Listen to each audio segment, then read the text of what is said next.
Graça e paz, família linda, pescadores de almas. Bom, queridos, vamos agora dar a resposta da pergunta relâmpago. Antes de mais nada, eu quero agradecer aos que participaram, tá bom? Que Deus abençoe a todos. E vamos lá mais um pouquinho crescer na graça e no conhecimento. Bom, a pergunta parece simples, mas ela é muito pertinente, muito atual, né? E a pergunta foi: para você, fundo musical na hora da pregação atrapalha, leva ao emocionalismo ou ajuda na pregação? Pois é, então você vê que a pergunta ela tem vários viés, né? E nós vamos agora, com embasamento bíblico, dar a resposta para que todos nós possamos crescer na graça e no conhecimento, tá bom? Sabe, querido, nós temos que entender que qualquer música, ela leva a um sentimento, a uma reação, tá? Ou seja, o fundo musical na pregação, ele pode sim, ele pode às vezes atrapalhar, distrair os ouvintes, né, competir com a mensagem, né, isso aí pode, né? E além, como eu já falei, de influenciar no emocional da pessoa, tá bom? Então, existem várias formas, existem formas até sérias, né, do uso do fundo musical, mas também existem formas que nós podemos dizer, lamentavelmente, que é uma manipulação emocional, tá? Mas ele também pode ajudar, ou seja, tendo a dosagem certa, e eu quero dar alguns diferenciais dessa dosagem, antes de eu entrar aqui no embasamento bíblico, nós vamos ver que sim, pode, mas vamos ver na verdade o que atrapalha e o que não atrapalha no fundo musical, tá bom? Uma coisa que o fundo musical pode causar, né? A distração, isso mesmo.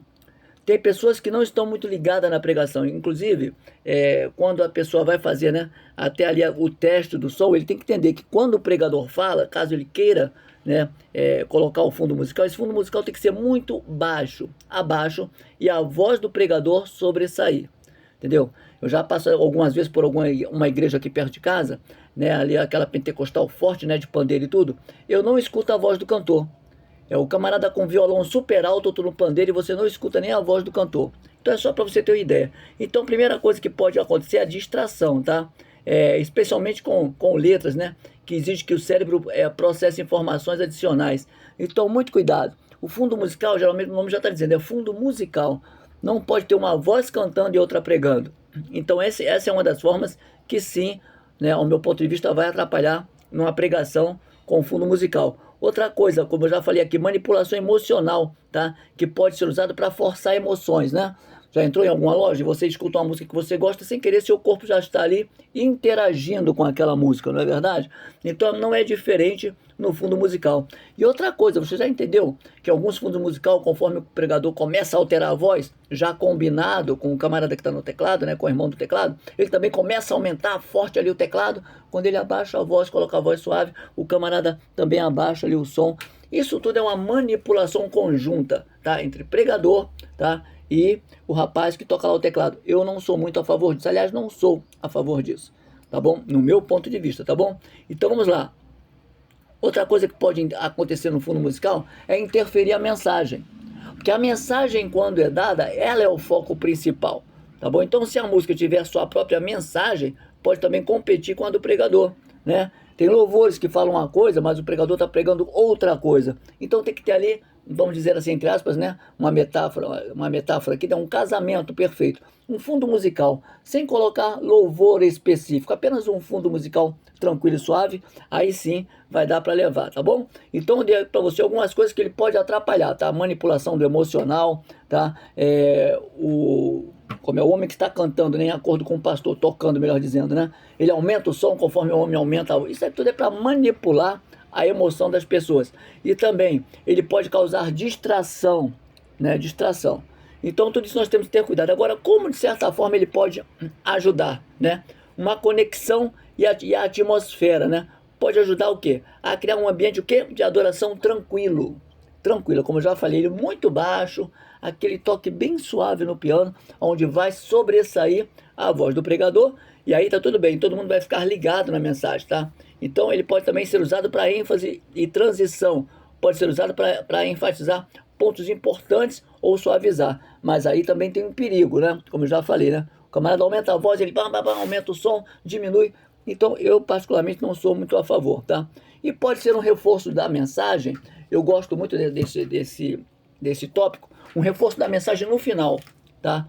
Por exemplo, eu particularmente, quando eu prego a mensagem, no final, quando até vou chamar alguém para aceitar, é bom assim vir o fundo musical. Aí fica suave, fica tranquilo, tá? E aí a pessoa ela pode vir até, né? Com certeza, ela vai sentir a vontade, ela vai sentir mais tocada pela presença do Espírito Santo. Pode ser. E se não houver também fundo musical, o Espírito Santo trabalha como ele quer, afinal, ele é o Espírito Santo. Então eu coloquei apenas essas considerações para que nós possamos entender, tá? Que tudo isso, fundo musical, pregador, tem que haver uma conciliação e principalmente o espaço, som, altura de voz, timbre, e isso tem que ter toda uma sintonia, senão fica todo mundo fora do contexto do que seja realmente, tá?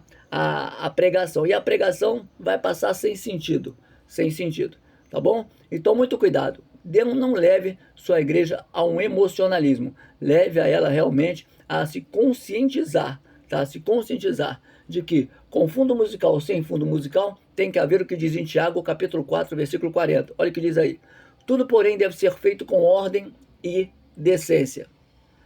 Independente de fundo musical não, deixa eu sair aqui um pouquinho, abre aspas, e como eu já falei e repito, coisa mais triste é a igreja cheia e o pessoal do louvor afinando guitarra, afinando, né, o violão, né, testando o som, dá aquele, né, aquele agudo, que tem idosos ali que não suportam, tem crianças que acordam chorando, porque vai direto ao ouvido. Então tudo isso tem que ser feito antes. Eu sempre cobrei muito isso, irmãos, vocês do louvor, cheguem antes, tragam os instrumentos antes, porque na hora que entra, a hora do culto, não é hora para estar se testando, né? E isso tem dado muito problema, tá? Muito efeito contrário, a pessoa já se sente mal, vai animada e já começa como é que diz? Aliás, a gente vê até que o ímpio, como diz a palavra, às vezes é mais prudente que o filho da luz, né? Já viu até um show, em qualquer show aí, Rock in Rio, qualquer show aí. Você entende que o cantor vai antes testar o som? Não é com o público ali. Agora imagine o público ali já querendo ver o camarada cantar e ele, não, peraí que nós vamos testar o som. Vai ter problema, tá bom? Então nós temos que entender que o culto ele tem que ter uma organização quanto à liturgia. E isso passa, sim, por uma afinação dos instrumentos antes, uma combinação, se vai haver ou não vai haver, um fundo musical, uma seleção de qual seja o fundo, tá bom? O camarada bota lá um fundo musical, né, vamos lá, de um coro pentecostal, e ele está pregando uma mensagem aqui suave. Não vai dar liga, então tem que ter uma certa consciência, um certo despertar espiritual para que o Espírito Santo, né, capacite, melhor dizendo, né, e todos nós possamos dar um culto bem direitinho aí. 1 Coríntios capítulo 14, versículo 33, diz algo interessante, olha. Pois Deus não é Deus de desordem, mas de paz, como em todas as congregações dos santos. É em todas as congregações. Então o nosso Deus não é Deus de desordem. Um culto que o camarada fala, o outro desafina, coloca o som lá embaixo, o fundo musical, vai bater um pandeiro na hora de uma pregação. Isso não existe, tá? Não existe. Então a melhor coisa que tem a fazer, no meu ponto de vista, é o seguinte: pregue a palavra, pregue a palavra.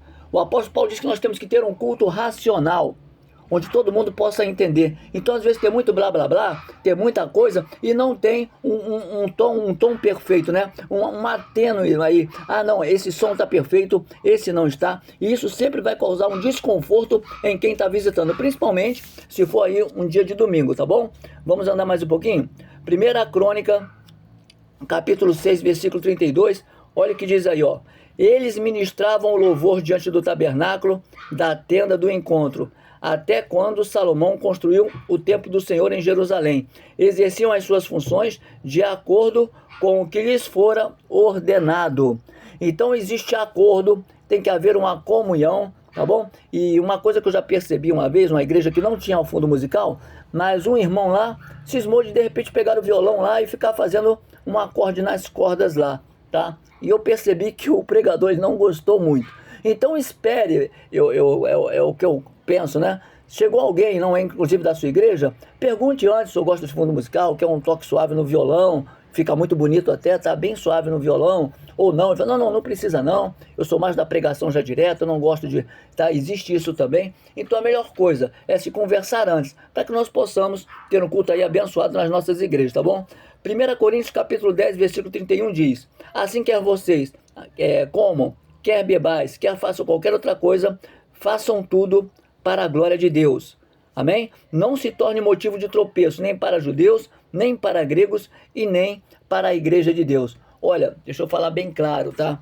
Ah, o fundo musical está muito alto, o pregador está falando baixo, o pregador está falando muito alto, o pregador está levando emocionalismo. A pior coisa é uma bagunça dentro da liturgia de um culto. Então, a palavra diz agora, quer comais, quer bebais, quer façais qualquer outra coisa, fazei tudo com ordem e decência. Para quê? Para que a igreja não se torne motivo de tropeço, de escândalo, para judeus, para gregos e nem para a igreja de Deus. Então nós temos que estar atentos. São pequenos detalhes que podem, ao invés de ganhar almas, tirar almas da igreja, ganhar aquele que está nos visitando ou afastar e nunca mais, e pior ainda, ele divulgar que a igreja não tem nem ordem e nem decência, tá? E aí fica complicado. Eclesiastes capítulo 3, versículo 1 diz: para tudo há uma ocasião certa, há um tempo certo para cada propósito debaixo do céu. Então que nós possamos, mediante esta palavra, saber o momento certo. É momento de louvor? Quem está fazendo fundo musical? A pessoa tem a noção de que tem que ser bem baixinho, quase sumindo, para que a voz do pregador se sobressaia? Ou vai acompanhar, ou vai querer, né, dar os seus dotes ali musicais e com isso atrapalhar a pregação? É o momento? É de acordo com o pastor? Tá bom? Então, o fundo musical, tá, ele não interfere em salvação, quero deixar bem claro. Isso aí faz parte do costume de cada igreja. Mas como eu disse, tá?